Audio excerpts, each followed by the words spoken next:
গন্ডগোলটা হচ্ছে ওটা না থাকলে তো ওদের কাছ থেকে বাংলাদেশে গুলি আসার কথা নয়। এই জন্য এটার সমাধানটা হচ্ছে সীমান্তে কোনো আরসা বা রোহিঙ্গা কোনো সন্ত্রাসী গোষ্ঠী সীমান্তে থাকবে না।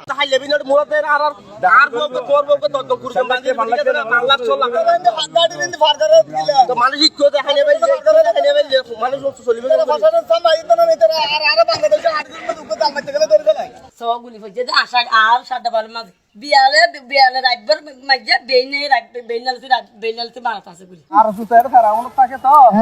তুই মকে মানে মারি তার ইন তোদন উঠতে না মক উন তো আমাদের তোদন উঠতে মারি তার আরেক করে যা দাপ করে পুরো ভাড়াইয়া হতুন নি আর এখন তো উঠতে দেখতে গুলি আয় ইন তো হাইয়ে বিন না ইন তো হারি বাইছে 10 করে জন ইনতে স্যার শোনাই বন্ধু ইতরা বন্ধু রাখে সিটিরে হরা হন স্যার হইতে কেন আমি সঙ্গে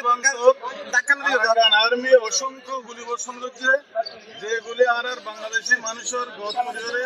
মারাত্মকভাবে আর মানুষ আহত হয়ে হয়তো নিহত হয়ে আর একটু পরে পরিষ্কার হইজুম ইয়ানুর বিক্রি পরিবারে এলাকার মানুষের মধ্যে উত্তেজনা বিরাজ করছে এবং সকাল হইতে মানুষ রাস্তার লাইনে ব্যারিকেড সৃষ্টি করছে ইত্যাদির ফলে প্রশাসন এসছে আর্মির অফিসারগুলো এসছে এবং অফিসারগুলো আইনের বাদে কিছুক্ষণ আগে আর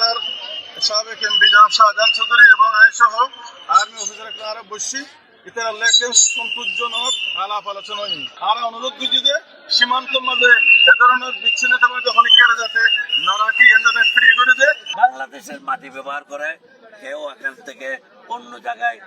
গন্ডগোল করতে পারবে না এবং অন্য কোনো দেশ থেকেও বাংলাদেশের দিকে গুলি মেরে গুলি দিয়ে মানুষ হত্যা করবে সেটাও করতে দেওয়া হবে না। আর বেশিভাবে স্ট্যান্ড নিয়েছে এখানে যদি কোনোদিন আবার গন্ডগোল হয় সেটার জন্য আমরা দেখব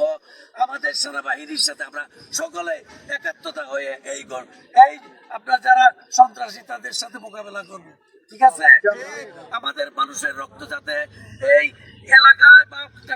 পুকিয়াতে আর না ধরে সেটার জন্য আমরা ব্যবস্থা নেব। আমাদের সেনাবাহিনী আছে, সাহসী সেনাবাহিনী সেটা মোকাবেলা করবে।